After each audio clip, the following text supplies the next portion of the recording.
Welcome to Relationship Renegades on Fun for Life Radio. I'm one of your hosts, Rachele Brooke Smith. And I'm your other host, Emilio Palafox. And today we have a special guest. His name is Lou Diamond. And Lou Diamond is everything when it comes to mastering the art of connecting.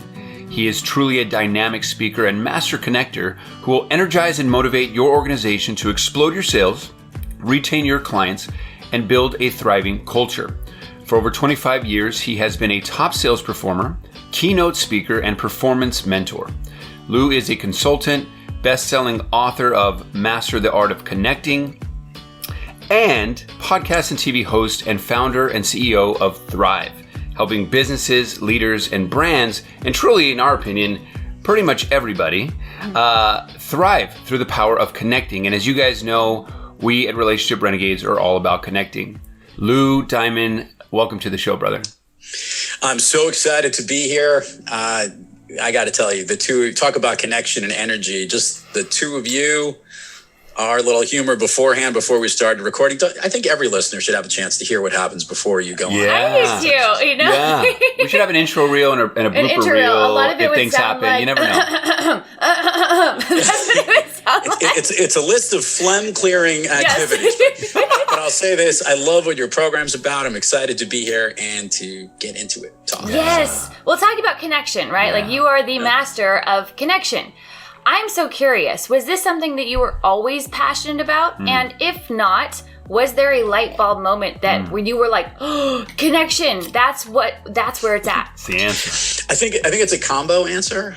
I am that person who always seemed to know everybody, and forget the Kevin Bacon rule of 7 degrees of separation. With me, it was 1.5, and a lot of that has to do with the fact that I think my whole life, in whether it was personal stuff that I did in loving to be a very social, outgoing person, or professionally, because I was always put into those roles of sales or business development or consulting, which in my mind is connecting businesses. I kind of got off on connecting without really knowing it.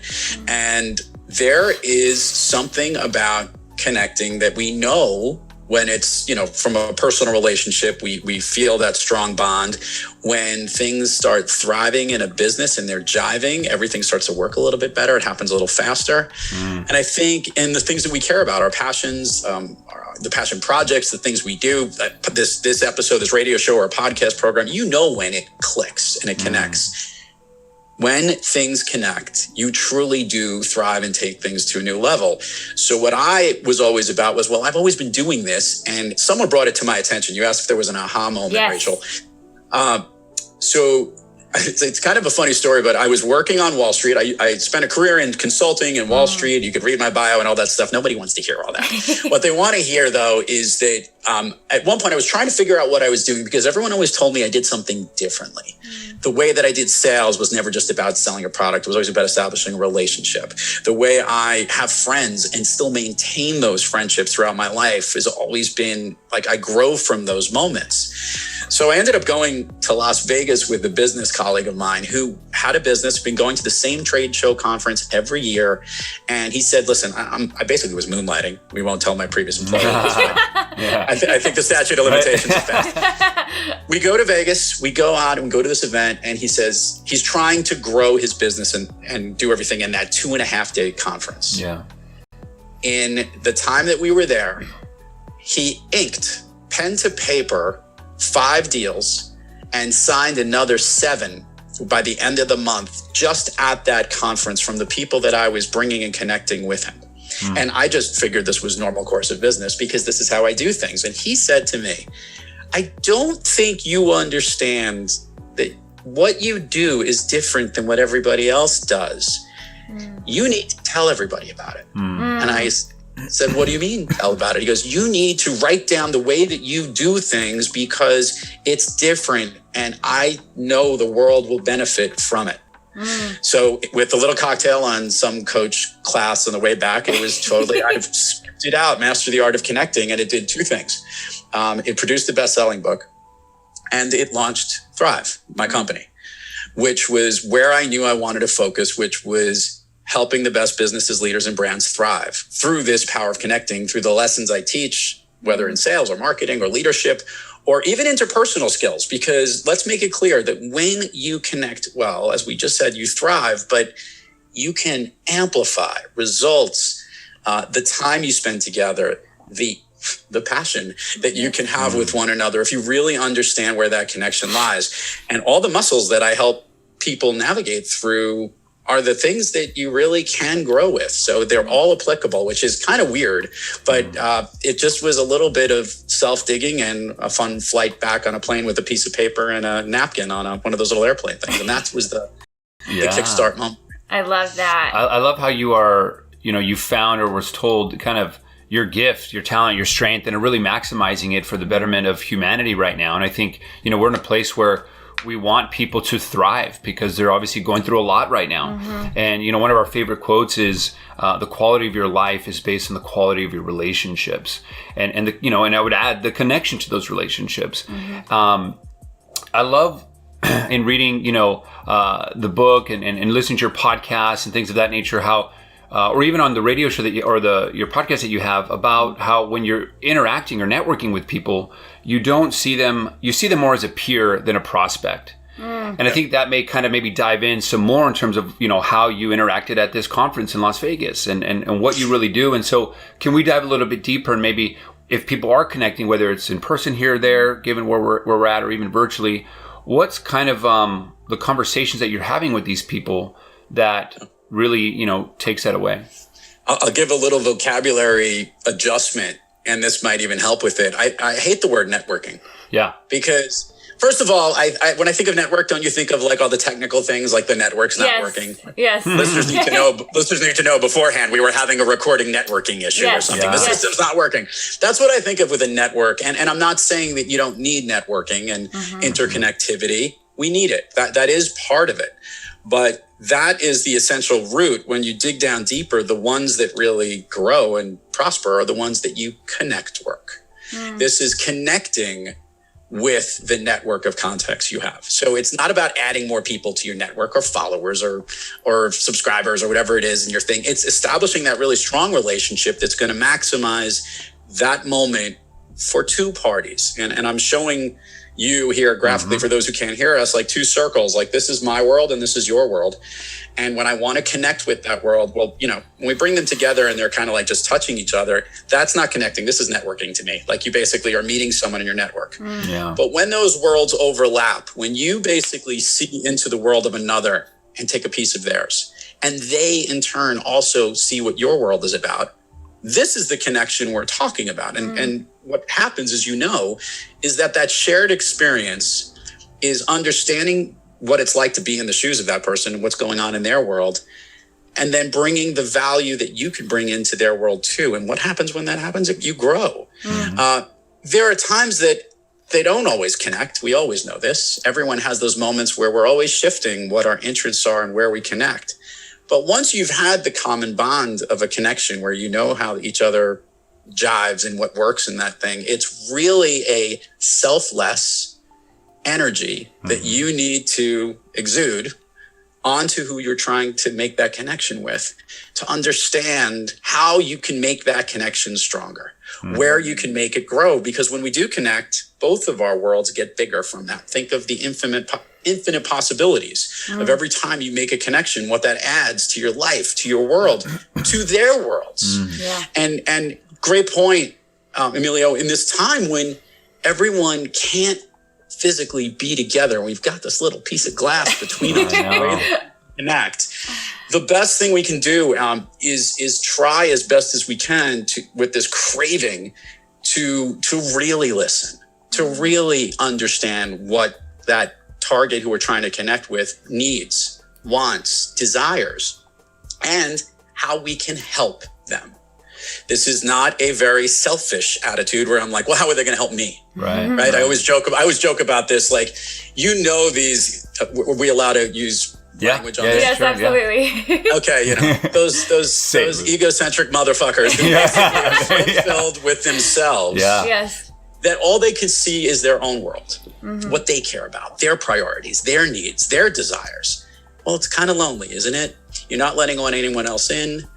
you're only concerned with what your view is, and you're cheating yourself of the greatest gift of all, that one connection to one person enables you to connect to so many more and opens up the doors for other possibilities, other options, other things that make you even more engaging to the others, because you now could offer those things through to them. And I'm getting a little woo-wooey here. No. But the reality is this, right? I mean, and you two are actors. You know this when you're doing a scene with whether, and I'm going to use it as a triangle because there's three of us here, from the director and two people on screen connecting, there's a connection that has to happen with all three there. What the vision of the director is, what the one actor, what the other actor needs, and how they could bring it all together, right?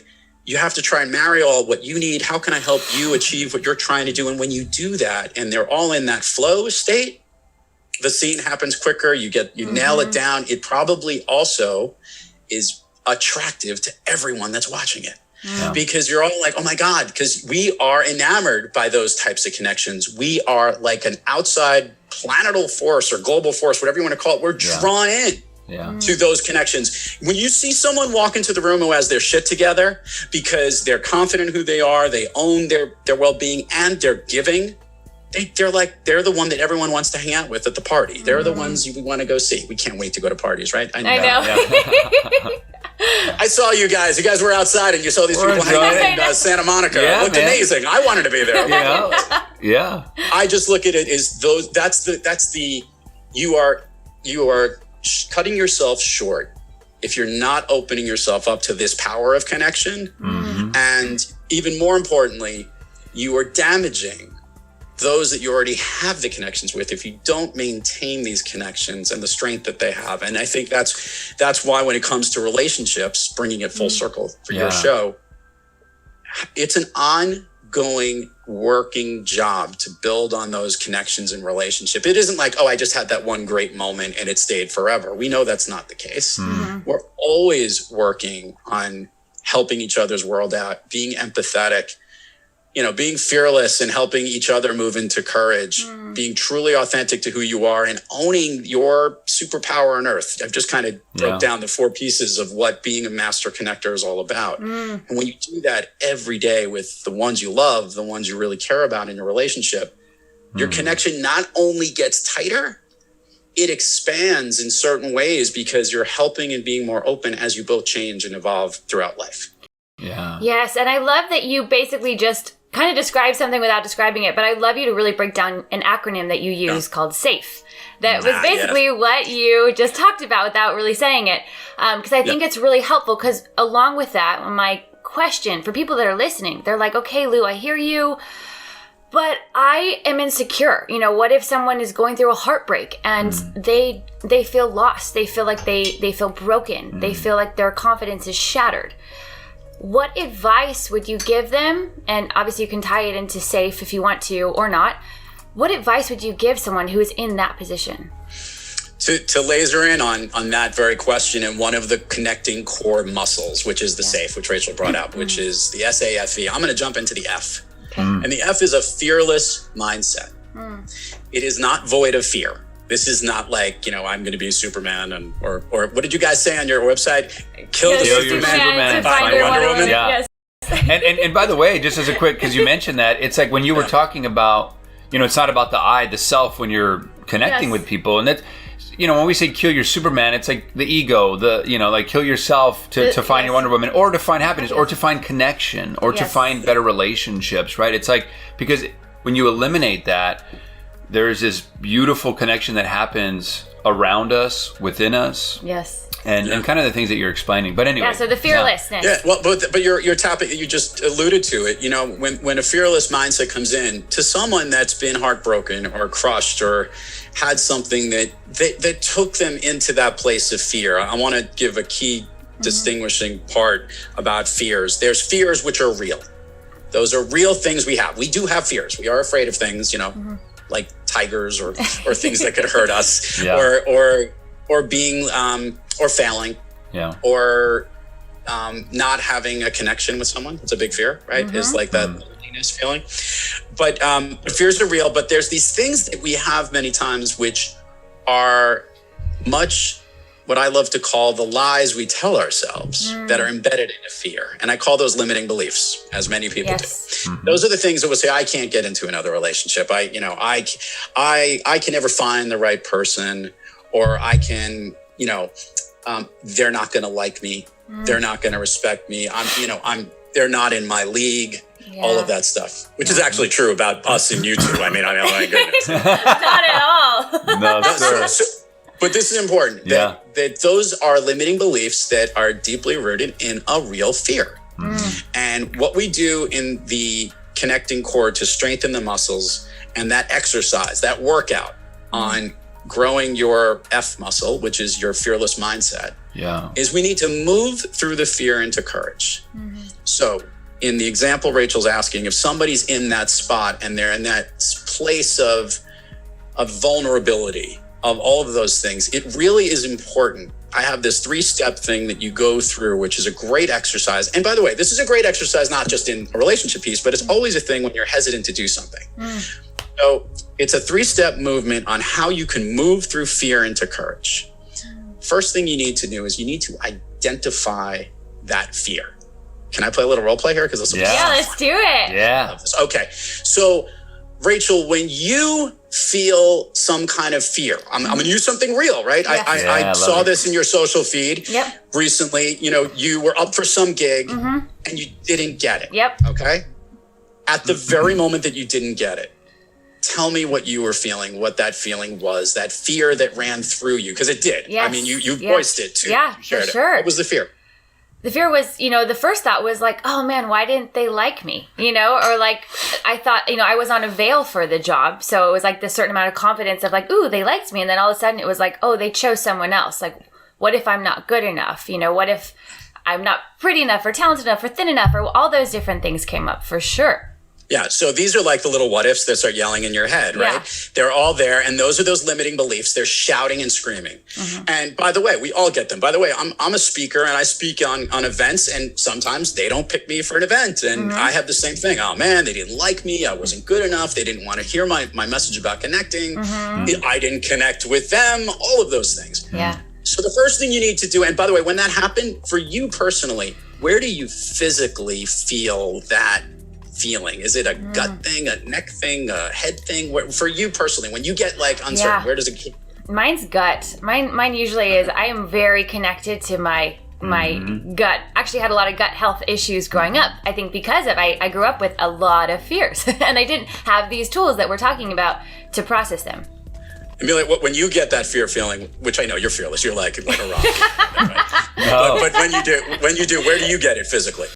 It depends on the situation, I would say, but I would say throat sometimes. I would say it depends. I think I'm very I've practiced a lot of somatic experience and really getting into the body. So there are moments where it's in the throat or the heart or the gut. Right. Yep. Could be all over. Yeah. So the whole part of this is that if you're able to identify what that feels like, that's part of the process. The first step is to identify the fear. Yeah. And now we basically recognize that when that feeling is happening, oh, I'm getting this now. I am now getting that feeling of angst, of uncertainty, and all of that. Why am I getting it? Is that first thing. So first step is the identification of what it is. The next part of it is giving it a name. I give it a name, whatever it might be. Like it might be, okay, that is my fear of failure. That is my fear of not being liked. Fear of being alone. My big fear, you guys will love this, is the fear of mediocrity. To me, mediocrity feels like failing. To me, being mediocre sucks. To me, I'm like, I don't want to be fucking mediocre. I want to be amazing. Yes. I want to be a thriving rock star individual that kills it every single time I hit the stage, a client, a meeting, a podcast, an interview. It doesn't make a fucking difference. I want to be the best because that's me, right? Yeah. So mediocrity feels really bad. So now that's what I'll do is I give it a name. So you identify it, you give it a name, and now comes the most important part. And now is what we call, we flip the fear on its head. I got to take that mediocrity thing for me upside down and say, okay, well, yeah, I'm feeling mediocre right now. But by the way, mediocre technically means that's better than half the people in the world. So why can't I recognize that that's actually a good thing? Yeah. And oh, by the way, I don't win every single gig I'm up for. I don't win every part I'm up for. By the way, if that was the case, that would be ridiculous. I wouldn't have a free moment. And then maybe I'd be underpricing myself or undervaluing myself. I have to have a lot of no's to get to the yeses that I really, really want. And that includes relationships and personal things. So if someone doesn't like me or it isn't going to work in that relationship connection, maybe it isn't the best fit. Maybe we're only connecting on certain parts and they're actually someone that I really should be spending time on connecting more with. Right? Yes. This mode that is moving through the fear, that's holding you back, that's making you feel insecure, that's making you feel absolutely just awful. It is elevating you to the next level and it's moving you into that space of courage, which now that fear has been flipped, it says, you know what? I own my shit. I know I can't win everything. Guess what? I'm going to move on to the next one. Yes. Understanding that fear, putting a name on it, knowing what it feels and senses like is a really important piece of the connecting core muscles, because we need to understand those things that are the hurdles. Those that move onward and upward and thrive every single day are master connectors. These are the people that know how to connect to the next best thing and the next great thing. So just the fear of those moments, I actually smile when I get those negative reactions. I actually tell salespeople all the time, guys, or I tell other people who are like, I really wanted to win that role or that part or get that opportunity. Or that relationship. Right? Yeah. Get to know faster. Get to know faster. I want to know that it isn't going to work. I don't want that delay. Right. Like, oh, it might be coming. I don't know, that girl might be calling me. It's going to happen. I'm definitely going to get that speaking gig at that event and that conference. They haven't called me in 6 weeks, but I know it's coming. Yes. No, I want to know right away. I want to know sooner so I could do that whole exercise, recognize it, and then move to the next thing. Yeah. And that's how we stay. So what we do in the connecting core is each one of those muscles has kind of its own little workout that basically gets you in shape so that your connecting core is as fit and as agile so that you can move and adapt to connect to as many of the different things that you need to. Love that so much. And you even said that no is one of your favorite words. Is that correct? Yeah, it is. It is. Well, first of all, I learned this the other day. Do you know that we hear the word no like 1,000,000 times by the time you're like 2? Oh, wow. And a lot of that, well, I think that's because, your parents basically go, no. It's like 9. Don't touch that. We're literally programmed no so often that no just battered into us, and it actually is a really big challenge because we know that it stuns us and it shocks us and it keeps us back here. So interesting. It holds us back. So the reality, though, is that in these instances, some people are, because they're so aware of the fact that no affects people, we don't even like telling people the word no. Let's talk about this from a relationship point of view. Oh, it's not you, it's me. Yeah. It's so true. Yeah. You don't get the person that comes out to you right away and goes, listen, I know this first date's happening, but it's not happening. No, just right then and there. Who never does that? Yeah. I haven't dated in a very long time. I've been married for 23 years and I'm very happy with my existing relationship. We could talk about all that stuff, but I laughed about it when I heard these stories of like this whole term of ghosting, like people just disappear and do it. That's like the worst thing ever because you're not getting an answer. But it's so common. It happens. So common now. But those are people who are even afraid to say the word no because they know that their personal relationship with the word no has affected them so often that they don't want to impose that on somebody else. Well, my reaction is fuck that. Hear the word no. Yeah. Get to that thing because that's the type of thing we want to get to. And by the way, as I just said, in the best baseball players in the world, they fail 7 out of 10 times. That means if you're a salesperson or any relationship, you're going to fail more than you win. And in relationships, you're really just trying to find one. So it's a much larger amount of failure. and getting to those no's quicker is going to only get you to the path of the one that you want to connect with more often all the time. Yes, get comfortable with the word no and build that muscle like you talked about over and over and over so that you can have that core in all relationships, personal and professional. And even that, I know you also talk about like not even having a difference between personal and professional. That like, hey, we're humans, right? We're connecting. And one of the underlying themes, right, is we talked about fear and the ego. I'm not good enough. I don't have enough, or maybe I'm better than all these things that occur. And I think one of the key things that I remember from your book is that when you wear your heart on your sleeve, you always have great connections or something like that. I may be chopping that up, but I think it's this very thing that we're doing now is in a sense what connects people. whether it's personal or professional or just throwing that out, right? But if we do focus a little bit, kind of shifting a little bit to businesses, because I think a lot of people, especially now, right, they're pivoting in business. Sometimes work can be very stressful for people. And because, and so they're stressed for probably a lot of reasons. But I think we would probably argue that, hey, look, maybe if you had better relationships, maybe that stress can go a little lower. And having this currency of relationships that you talk about, can you maybe, in the business world, one of the things I remember you talking about was how you interviewed like 250 CEOs and a bunch of businesses. And it seems like that was still the underlying thing was fear. Do you still kind of walk them through the same processes, whether it's businesses or CEOs? Is it kind of that same conversation here, or is it kind of slightly different? Can you talk about that? It's a great question. I also love the fact that I feel like I'm getting the book report from Emilio. Like, it's great though. It's actually really cool. Thank God it's not very long. Okay, so the general rule as it relates to all these top leaders and trying to understand where their head is at. It's actually, by the way, it is a moment in time where people's top concerns are like the big observation we had there is their leaders are afraid to fail no differently than anybody else. We are all social beings. We all have this business problem that we're all trying to solve, right? And that is how to be successful, how to make more money, how to, make the people around us better, how to grow our brand and connect with as many people while you're doing it. And what I found really interesting in interviewing, and not only interviewing the leaders when I did the research for the book, which by the way is now 5 years ago. There's a new one coming out. Don't worry. So the other thing that I've researched in interviewing a ton of great leaders and asking certain questions, and Rachele knows this because she's been a guest on the show. How did we not have Emilio on the show? He's up next. He's up next. That's it. We'll have a different session. I asked the question, when you have trouble thriving, what practice do you seek or what individual do you seek out? And what the most common thing that I'm hearing today, and this does relate to this connection issue, is most of the most amazing leaders, we're trying to decode what makes them thrive. And what you learn by learning when they don't thrive, it's what they do to get themselves in gear. And I would say probably close to 80% of those particular people, they do two things in common, the great top performers. One, they listen to their people, their trusted advisors. They've got somebody that they go to that they trust that helps them through that situation.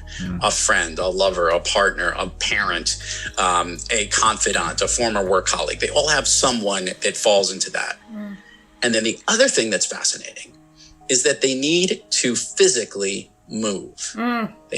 They need to work out. They need to dance. They need My world right there. That was Rachel's thing. They need to dance. They need to get on a bike and move some. They need to go for a walk. They need to go for a run. They need to actually physically move their state of being. And this is actually really cool. If you look at the word emotion, break it down to its like Latin root. And by the way, I was not a good English student, so my English teacher right now is rolling over in a grave going, oh, great, Lou's going to give advice here. Emote is the root of the word emotion, which actually means to move. Oh, wow. It's to move from one state of being to another. So when you think about when you're connecting with people and when you're having that chance to connect, we have a moving target we're trying to deal with. People who are happy are actually physically trying to move where they are. People who are not in a good state need to change their state to move with it. This means and by the way, during COVID, this has been incredibly challenging because we literally couldn't move physically. We couldn't go see other people and connect. And this is why there's so many people that are really having a tough time during this time. It's really disconnecting at this moment. But that ability to move and to move from that state means that you, when you're connecting with others, you have to move too. And this is why when they say, you have to grow in your relationships, right? When you're dealing with two connected partners, people are moving at different states. So you're always physically changing and moving. And that means constantly re-interviewing, so to speak, re-having that conversation, asking great questions to have those conversations that build relationships who you spend your life with. Yeah. Ask great questions. to have the conversations, to build relationships with who you spend your life with or do business with or thrive with or marry or love with, all of that. That is why you have to constantly work at the art of connecting. You're always doing it. It never stays still, which is why it's, it's an art, not a science. Like this lovely background they have behind them, which I also had for Rachel's interview. It's spectacular. Anyway, Jackson Pollock got into the studio, ladies and gentlemen. So anyway, so it's really important when you think of relationships, it's not a stagnant piece. It's constantly moving. Love that. And that's why we're always moving onward and upward, because we have to. And that's the only way that all of us are going to continue to grow with this. And that's why once we're able to get out more often, more people are going to want to connect. More people are wanting to go see each other. It's going to be more important to get together in person, to do the things that, people we used to do, because that is part of what we are missing. And then we can figure out how to move to the next stage together. Yeah, so talking about moving through, which I love that you pointed out, we're babe, moving if you don't mind. through into the rapid fire. There it is, yes. Or not rapid fire, rapid fire questions. So this is a fun little segment where we get to know Lou a little bit better. What makes him him, what makes him thrive, all those fun things. Yes. So my first rapid fire question is, Lou, you used to be a DJ. DJ Louis D. DJ Louis D. So yes. I guess 2 quick questions in this one, actually. I'll wrap it up. What made you start and what made you stop? Could the answer both be girls? Yes, it can. Yeah. Okay, no, so the true story, which of course only recently my parents learned this on an interview. So I used to have I grew up in a place called Rockaway Beach, in which is basically like south of Brooklyn and just outside of Queens, before I went to high school in Long Island. And there was definitely this stage, like, I don't know, all of high school, where I was still mad at my friends because they moved me from all my friends, from that age to another. So we had a bunch of friends who are a little bit older than I was, that actually were working in clubs in New York City. And I lived in just outside of Long Island, which is like 25 minutes away from New York City. And there's a club, it used to still be around. I don't know if it's been open since COVID, but there was this very famous club called Webster Hall. And there was it's down in the Village. Certainly a little bit dangerous in the 1980s. Let's leave it at that. I literally used to get a ride from a guy that was a couple years older than me when I was like 15 or 16. I didn't even drive yet at that point. Go into the city, and I got to do one night a week for a set of hours in his set. He had the regular set at Webster Hall, and it worked out so well that when he ended up getting into college, I ended up filling into his spot. And now, of course, I was taking different forms of transportation. Oh, by the way, this was like at 11 o'clock at night and till like 1 a.m, and my family never even knew that I was gone. And I had to go to the city and then come back. This was back in the day where there actually were turntables and DJing was a little bit easier. I would say like rap music had just started coming out. Like hip hop was definitely like this new thing that was coming out. A big fan of Run DMC and Beastie Boys and all that stuff. But this was also club music at that point. So that was a love for music. And I was one of those like little kids breakdancing, ever since Michael Jackson did moonwalks across the stage. Yeah, I break that too. So that's where it started. Got to college, a bunch of my buddies, we owned a DJ company and we did that too. And we actually then sold it to somebody else. Like it was like we did college parties and stuff like that. I'd say every now and then I would dibble and dabble with it, but it was one of those things like that someone asked me, what was one of your first jobs? And that was it. That was it. DJ, an illegal DJ, which with like fake ID to show that I was 18, not even like 21. DJ.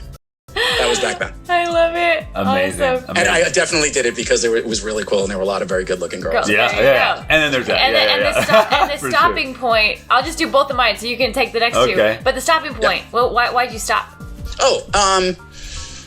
Just other interests. I always like, as somebody who likes to connect to lots of different things, like I think I love to do lots of different things. I played sports. I played volleyball in college, work, school, life. I mean, things just kind of, got to where it was. Yes. And the truth was, I really didn't do well very late at night. Like 2, 3 in the morning, I'd be like, oh my God, I gotta go home. I gotta go to English class. I feel that for sure.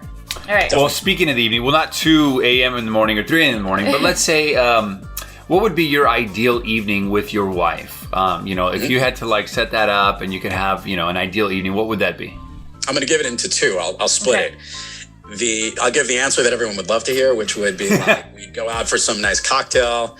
We would have like, some wine and cheese beforehand. We'd have a really nice restaurant, and then we'd probably like go for a stroll someplace. And for one of my anniversaries, actually in New York, we did this. We actually took like a helicopter ride around New York, which was amazing. We had a professional photographer take pictures of us while we were out on our date, which was awesome. And we didn't even know that they were there. I knew, but she didn't know. Super So cool. it was really cool to show the romantic moment. So that would be like the ideal thing. So we did that. The other ideal thing, which would be way more attractive, is literally we'll be like, let's just stay in, have like a nice bottle of wine, sit down, watch some kind of movie. Maybe she's like me. We both like kind of like sci-fi techie stuff, like that show The Expanse, which is so weird and warped. We love that stuff. She'll even watch Star Trek or any of the Star Wars or the superhero movies. So it's like totally great. So we could, if we literally have dinner, do that, hang out, and then do the other stuff. Right. Just connecting with each other, man. Yeah. I love it. By the way, where's Expense? Is that like a Netflix or Amazon? I think Prime. I think it's Amazon Prime. I think they've had 5 seasons. It's like a weird dystopian. I love that kind of stuff. Yeah, that's what we're also really into that stuff as well. And that's also like our perfect night as well. Yeah. Too many good-looking people in space. Oh my God, you guys should be in the next season. Filmmakers, directors, go ahead and DM us if you're listening. We're available. Yeah. Okay. All right, babe, you get the second one. That was mine. Oh, okay, got it. Great deal evening. Awesome. I know, I did the 2. Oh, you want me to do another one? Back to back? Okay. Back to back. All right, so let's do this. I did 2 back to back, so. So, we're just getting to know Lou here. So if you're having a bad day, let's say, what's your go-to food? You know, like comfort food. What's that comfort food for you? Pizza. Yes. New York. The New York pizza. You gotta and I actually could eat. I've had every pizza. I don't know if you guys know Dave Portnoy. He's from Barstool Radio. He's got he actually did this great app. It's called One Bite. He went during COVID. He went around New York City and he went to all the pizza places and he was like rating them. And it was phenomenal. They would he'd take one bite of a pizza and go around. And he did it in New York. And then he started going to just about every pizza place. They created an app for it. And where his videos are, he does all these videos. It's amazing. I've gone to a bunch of them because of it. But I could have pizza all the time. That's my go. Yeah. I love pizza. I love it. Sweet. Awesome. Well, if someone's listening right now and they're like, okay, I get connection is important, but how do I do it, Lou? Because I try, right? Like if someone is at a quote unquote networking event or quote unquote speed dating, or especially, people have to speed date virtually now, and they're having a really hard time making real connections. Maybe they feel like all these connections that they have just feel very surface level. And they're like, how do I create a deeper connection with someone, especially in a short amount of time? Do you have any advice for someone that's asking those questions? Well, I'm not going to lie to you. It's really difficult to connect with somebody in a speed dating, time's up, move to the next thing. I think what's really important is, and this is so true, and you know this is the case, it's real important to both ask the questions that really matter to that person. Get through the surface level stuff, not where you're from, what's this about? Ask that deeper question, like you what's your best typical night? Or what's something that you literally really care for? What's something that means a lot to you? Stuff that's one level deeper in just an instant question, and then literally do the thing. I'd love to continue that conversation, which is most important, because you need to have that conversation continued.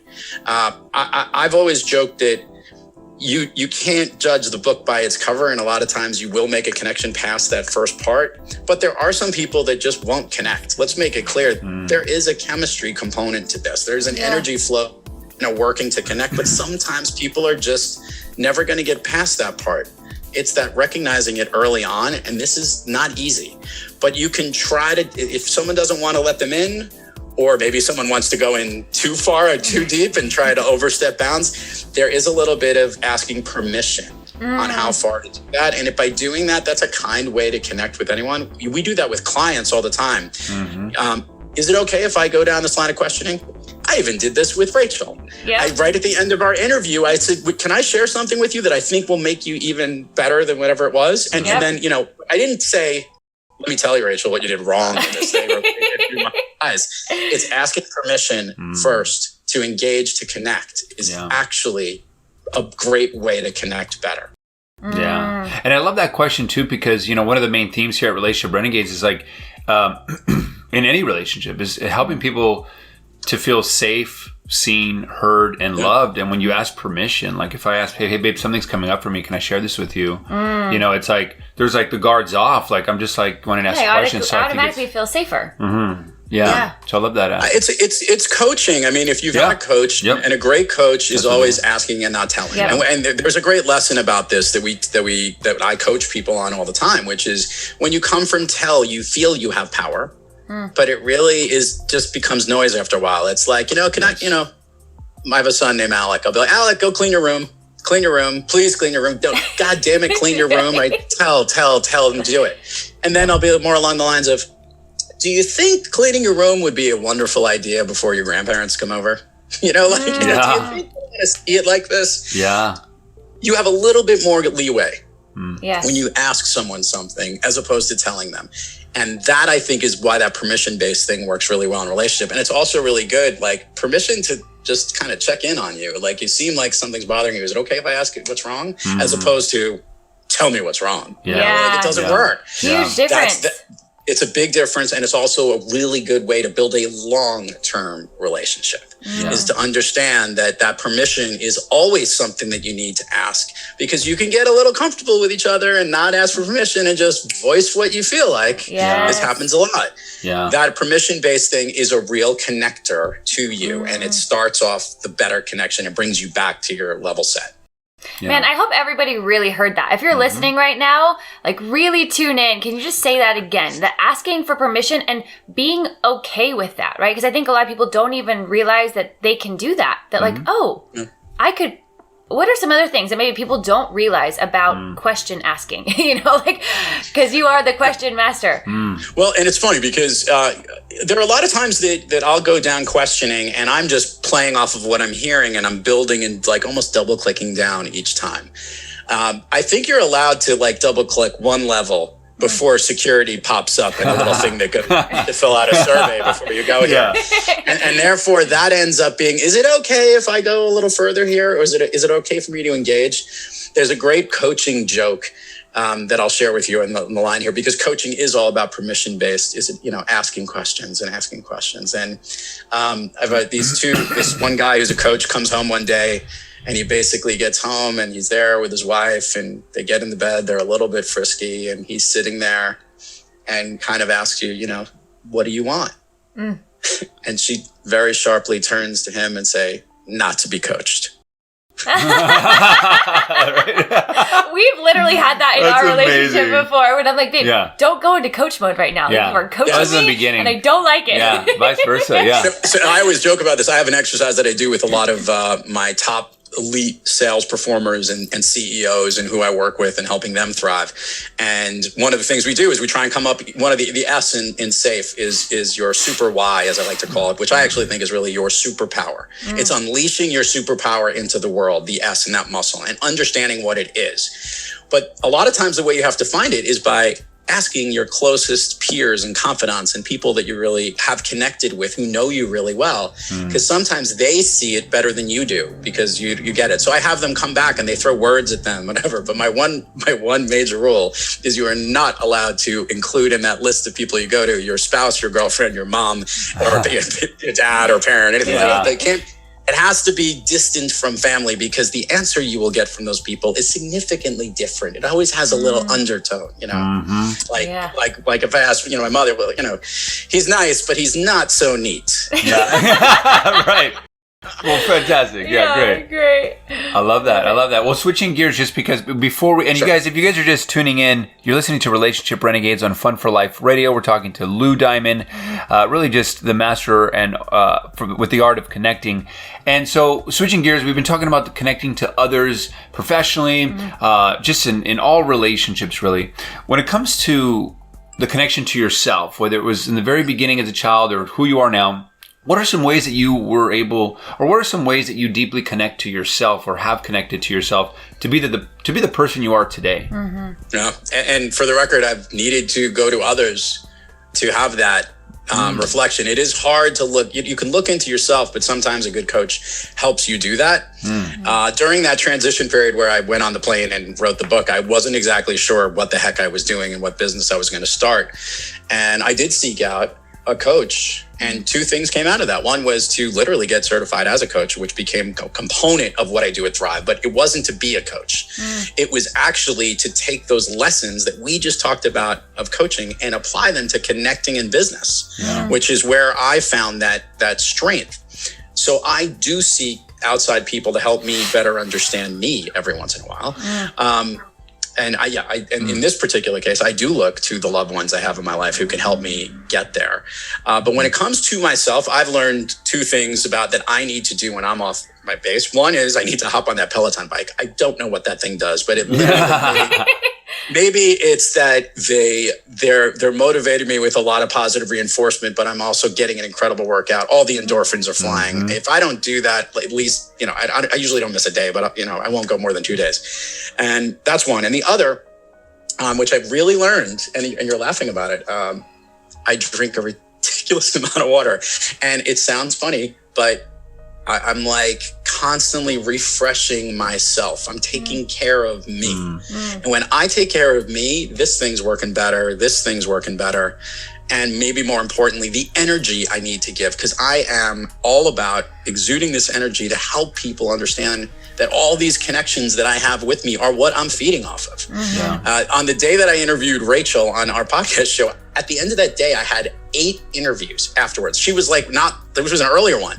And someone said to me, oh my God, this is going to suck. You're going to be exhausted. I go, no, you don't understand. I literally have just been feeding off the most amazing people I've ever talked to. I am now amped up and ready to burst through the window. It is this energy that I have that literally keeps me going. And I know between that and the Peloton, that's the drug that I need to keep the connection and peace going that makes me who I am. And it brings out all this stuff that's here. It doesn't hold anything back. And I really, before we get into the renegade moment, along with that question, because do you believe that some people are energized by other people and some people, when we talk about introvert versus extrovert, right? Because some people might listening will be like, well, great, Lou, that's great that when you do interviews, it energizes you. What would you say to people who get drained from, connecting or networking events or doing interviews? How would you help them? So I make this comment. Some of the best speakers I know are introverts. So, and they are, and it's because I think they really have they need that internal time for the work that they do, the message they deliver, the content they create. It becomes they work inside their world really well to be able to clearly execute it in the message they deliver outside. I happen to benefit from all the connections. My research doesn't happen inside here. It happens from all the connections that I have. So therefore, I'm able to take advantage of that being an extrovert type person and incorporate it into the work I deliver. But I love, by the way, introverts, I'm a big fan of them because, by the way, they are master connectors too. They might not be on stage or out shouting on podcasts or, being engaging with two gorgeous looking hosts like you two. But they might have one conversation with somebody that they connected with. Brilliant person, another mind, another engineer, another technical person, and they have that level of connection. And oh, by the way, that has got some pretty serious pop. You could have just as much verve from that one amazing connection you have than all the other ones there. It's all impactful. It is definitely a less is more, and it's also what means the most to you and your inner self, and what authentically matters the most. That's the A. Yes. Yeah, absolutely. True. And I hope everyone's listening too, because I think that's kind of like the first step is like knowing what fuels you, knowing whether you're an extrovert or introvert, really identifying like who you are. It's that whole, like when we talk about helping people, co-create the love and lifestyle they've always wanted to. We have these 5 P's, and one of them is purpose. And it's like you're living your purpose, right? And because you're living your purpose and you know what fuels you to live your purpose, you're going to be thriving loud, right? And we want people to be thriving loud. Yes. I mean, really. And so I think it's just, it's great to have these conversations. I hope everyone's listening. And so I think this is a perfect opportunity to segue. Why don't you take us away? The Renegade moment. Which I'm really stoked because this is always one of my favorite parts of the episode. Usually when I start crying, honestly. I'm a little upset. I haven't gotten her crying. I know. We'll get there. I am deeply connected to my emotions, guys. I'll give you some cues. So a renegade moment, is the moment when you chose differently. Being a renegade is the people that were like, I was doing this before and I'm choosing different now. I'm going against the grain. I'm doing something different. What was that moment for you? I raised my hand. I raised my hand. I'll explain what that means. So after that trip to Vegas and that experience, and I started writing a book. I remember I told her I was moonlighting and I was still working someplace else. And to simply be put, I was connecting, but I was only connecting in a very small, specific universe. Very profitable one, very, very meaningful to all the things that I had done. But the truth is that I was limiting myself to that specific world. And due to a lot of the crazy rules that are out there in Wall Street and whatnot, they hold a lot of your equity for shares and all that stuff. Unless, of course, they happen to release you and let you go when they have cutoffs and layoffs to get you to that point. So I basically, at one point, I said, I need to get out of here, but I had such a financial commitment on the other side. And I basically went to the head of the whole entire entity of where I worked for. Oh, by the way, I was really good at what I did. One of the top performers, always there. I'm not the type of person you get rid of. And I didn't want to go into another firm. I didn't want to do anything. I wanted to do this. I wanted to run Thrive. I wanted to be able to speak and share this message of connecting because the world was being shortchanged without it. So that required me to do something that was really scary. And that was to say, please pick me, put me on one of those lists and get me out of here. I want you to let me go and take my job away and take my income away and move that away. So I can now figure out with nothing, with zero for a full year of not making any money and being able to figure out what to do. That's how much I believed in this cause. And that's how much I believed in this purpose. And that is how much I knew that in the true sense of what I meant in the power of empathy, that's the E. We've been jumping around those letters. The listeners can find out where to go get it if they get the book. Yeah. If you really step into the shoes of other, I was owning that. I wanted the whole world. I wanted to connect with the world on everyone in it, on what this meant. And I wanted to understand what they needed and give to that and cater to that and answer those questions and do what I do every day to help people thrive, because we need more people like this. We know that. You guys are doing it right now on the show, and you guys are a part of an amazing equation and energy that delivers that to everybody. Yet you got to step up and you got to, walk the talk when you do it. Yeah. And so that moment was scary. It was me moving through fear into the ultimate courage. And now 6+ years later, a pretty successful business and at least a very nice podcast show. That's for sure. Yeah. Or maybe notably helping people on Relationship Renegades understand the most important thing that everyone needs to know, that we all literally can connect because it matters. Connecting matters. And when you do it, you really take things to that next level. So I share that with you guys, and that was the renegade moment. Yeah. Which I love it. I always say, and you did get some tears. You got some tears because this is what I'm huge on empathy, and I'm very empathetic. But I just can put myself in your shoes as you were telling that story of what it would really be like to be so financially successful, know everything about what to do and how to do it, and you're feeling like a rock star, and then all of a sudden, all these gut feelings telling you this isn't for you anymore, and how hard that would have been. When you did that, did you already have a family? Were you already in your relationship? Oh, family. I had yes. So married with kids, mortgage. Wow.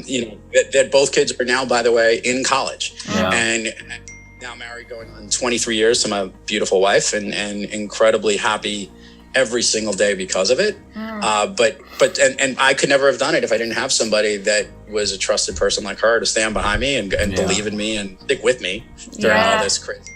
So you recognize that those moments, they kind of just happen. And many people will say, like, I remembered, I can't say that I physically raised my hand like this. I used another word and a term, which was like, please get me the fuck out of here. So, and that was a tough decision because that's something they didn't want to do.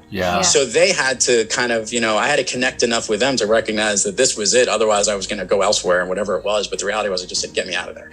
And this openness I'm sharing with you is real important, because I think too often you can convince certain stories about what's true and what's not, or whatever it is. But you have to, in your life, recognize that there are things you need to do. There are things you want to do. There are things you desire to do.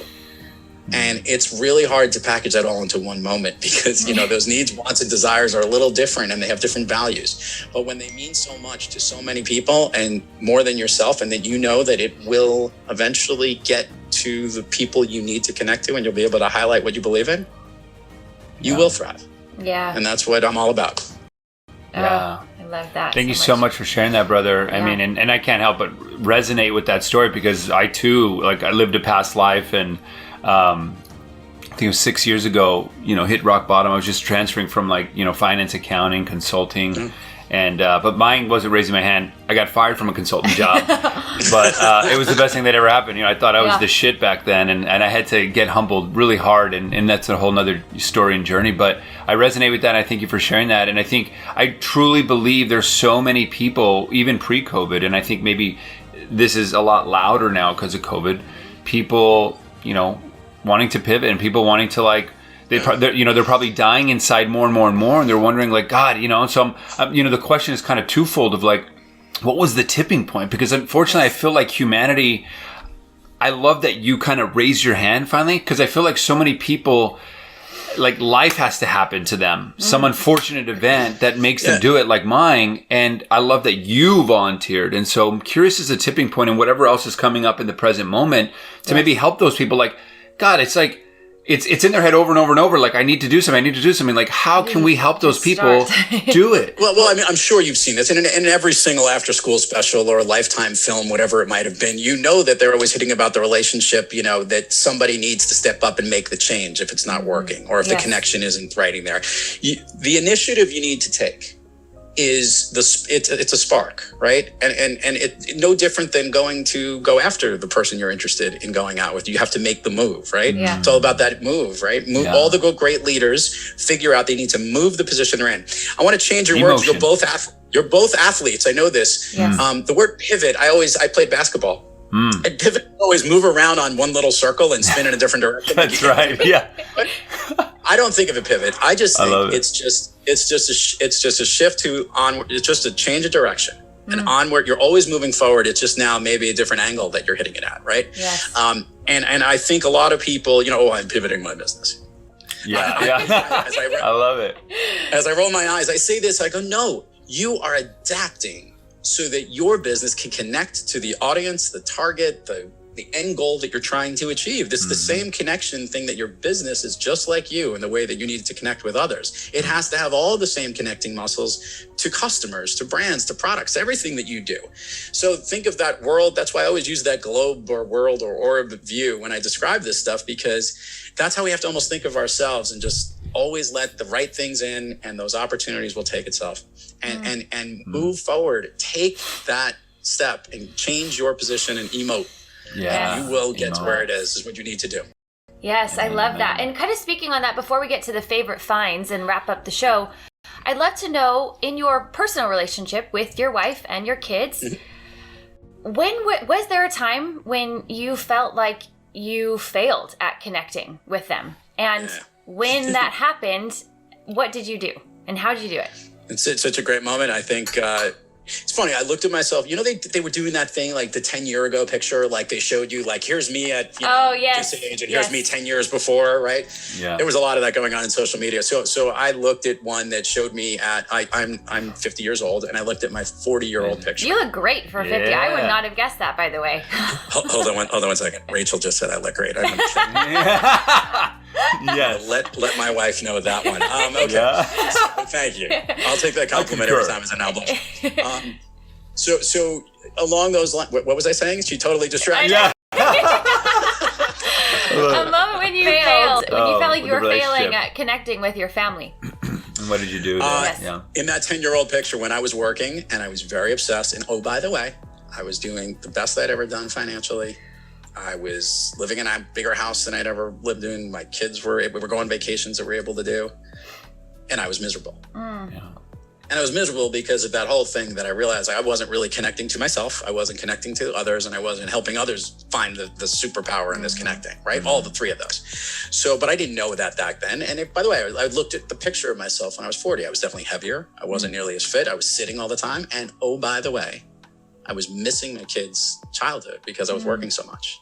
I was probably missing on really close connections with my wife that I probably could have done, but I wasn't spending as much time with her. Now we spend all the time together. She's the COO of my company. So we see each other every minute. Yeah. And by the way, it's spectacular. Yeah. It's great because it is part of that ongoing relationship connection we have. My kids, we speak to as much as we can every day. We have our lovely little text chat, which by the way, my son just texted me here. When I tell him, I'm going to be like, hey, I was just on this show with these people. I'll show a picture of Rachel. If it's okay with you, Emilio. Yeah. He'll probably be like, oh, sorry I bothered you. Thank you for the permission granted. I told him I saw her movie, and I literally watched the movie beforehand, and he goes, really? You watched that movie? Yeah. I was doing really good research. Anyway, but yeah, no, we all fail. I fail every day. I fail at something. And great connectors constantly fail because they're constantly trying new things and trying to make connections and getting to that no. Yeah. And that's part of the fails. So for me personally, yeah, sure. And I was probably doing it more often than I wasn't because I wasn't moving. I was now sitting in one spot and doing all that. And that's why I recognized something needed to change. And I've helped a lot of people figure out those changes. Yeah. And to anyone in a relationship who understands, like, you have to constantly work on this stuff. I love my family to the nth degree. I love what I've appreciated what it would be without it. I also have appreciated how important it is to constantly work on it and constantly be empathetic and give and listen and be able to really work together, because that's what it takes. Anyone who thinks that, it's all, roses and, rainbows every single day, hasn't been married. But it's just an important part to know that that's what this life is great, and it's a fun journey, and there's nobody else in the world who I'm closer, more connected to, and there's nobody else in the world that I want to continue to grow and connect all my worlds to with it. So, and watching my kids they're just much better versions of both of us. They're smarter, they're better looking, they have better hair, all of the above. I saw a quote that said, like, having kids is not like an opportunity to, and I'm going to chop it up, but like to like teach them. It was almost like to relearn life. And I loved that, just to be able to, like, look at kids. We don't have kids yet. Rachel has baby fever though. Oh, big time. And we're planning our wedding and she's already got baby fever. But just call me up. I'll give you the most important advice I'm going to give to you, Emilio, and I'll give your listeners right now. That whenever that day happens, and hopefully it does, and I bless that to both of you guys. Yes. Should it ever happen, I want to make clear you're going to have the powers of invisibility, Emilio.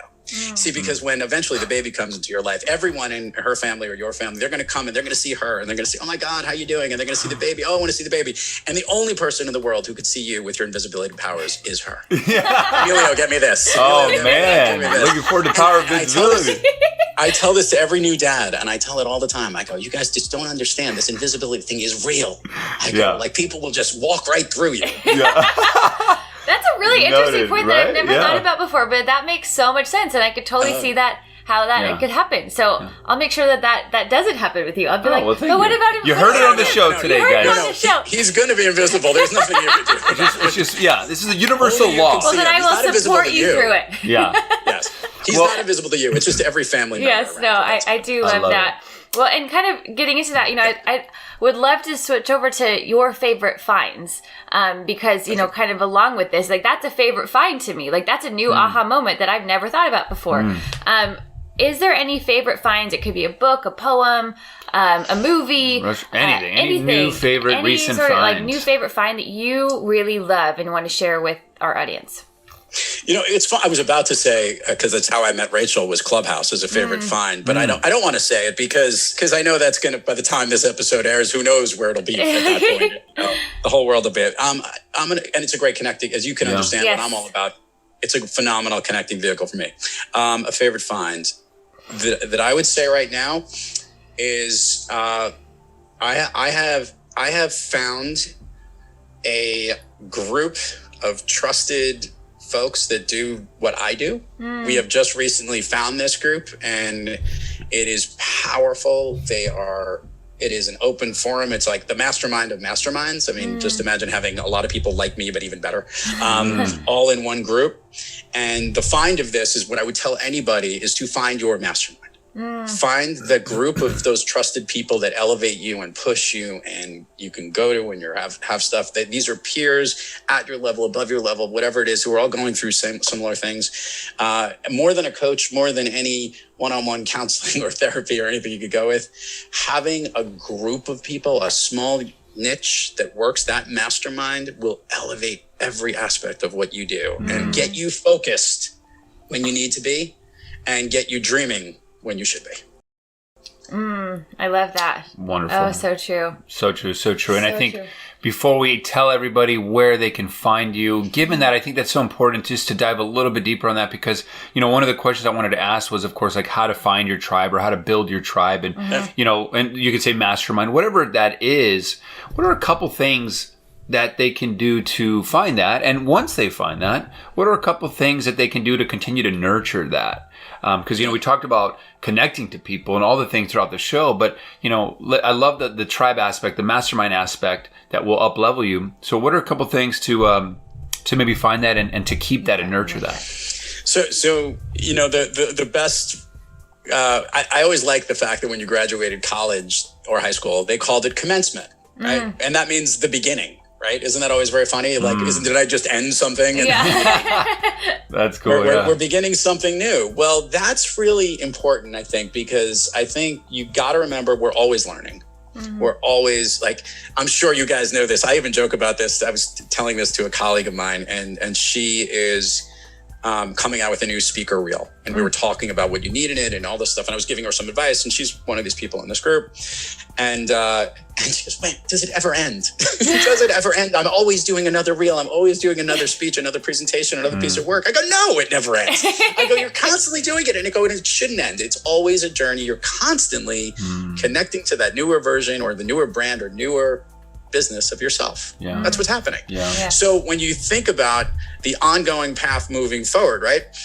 You're always learning. So you should find, to your listeners out here, when it comes to your tribe and your people, let me make it clear that the group that you're hanging out with right now is going to evolve and change. It's just like your friends from high school. You outgrow them. Your friends from college, you might always have that real strong link to, but eventually you're going to find other new groups to connect to.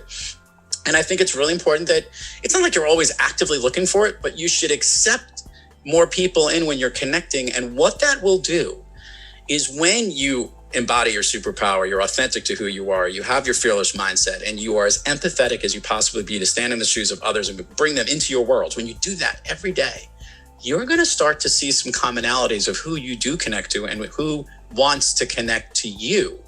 And that's going to help shape the next mastermind group, the next tribe you do business with, the next clients you do business with, the next man or woman you date, the next group of friends you're having a party with. It's all the same. I want to make it clear. It's the same muscles, just different languages and different circles you're dealing with. And it's a constant evolution of that each and every time you grow and your world changes, because it doesn't sit still. It keeps moving forward. So, you know, you're going to keep some for life. And some of those will come and go within there, but you're always looking for that group that's going to make you better and is appropriate for where you are right now. Yeah. So incredible. That was deep. That was pretty sad, brother. That was a mic drop. That you was, know? there I it think, is. I really think that's something. See you guys later on Relationship Renegades. But it really is important because I think it's just the awareness factor. So many times, you know, we say all the time, people come into your life for a reason, a season, or a lifetime. And when you confuse those is when we create maybe some unnecessary suffering. And so I love that you're talking about we're always moving, we're always growing, and being aware of that. Lou, it's been such an amazing honor to have you on our pleasure, show. Brother. Thank you so much for being here. Yes. Where To all can people your find listeners, you? this was fun, right? Yeah, this is really fun. man. Where can people find you? So everybody can find me wherever on social media, any platform, anywhere at Thrive Loud, ThriveLoud, or thriveloud.com. That's where you can learn all about me, my business Thrive, how we help our companies grow, develop, and connect. And obviously in that whole forum in there somewhere is like loudiamond.net, which is my speaker stuff and all that things. But everything's at Thrive Loud. Yes. And of course the Thrive Loud podcast, which obviously Rachel's already in the queue. We're going to have to work on getting Emilio in there. Hey-o. And trust me when I tell you, Rachel's episode is freaking amazing. So Emilio, you have a lot to live up to. Oh yeah, really, I love it. I'm ready. I don't know how you're going to do it. I'm ready, man. I appreciate that. Well, Lou, thank you so much. It was a pleasure connecting with you. Yes. And this is Relationship Renegades on Fun for Life Radio. I'm one of your hosts, Emilio Palafox. And I'm Rachel Brooke Smith. And we are saying thank you and celebrating Lou Diamond at Thrive Loud. Thank you, Lou, for helping so many people around the world thrive louder, figure out their superpowers, learn how to be more empathetic, and most of all, learn how to really connect with each other. We celebrate you, we love you, we honor you, and we will see you guys on the next episode on Relationship Renegades at Fun for Life Radio. We're out.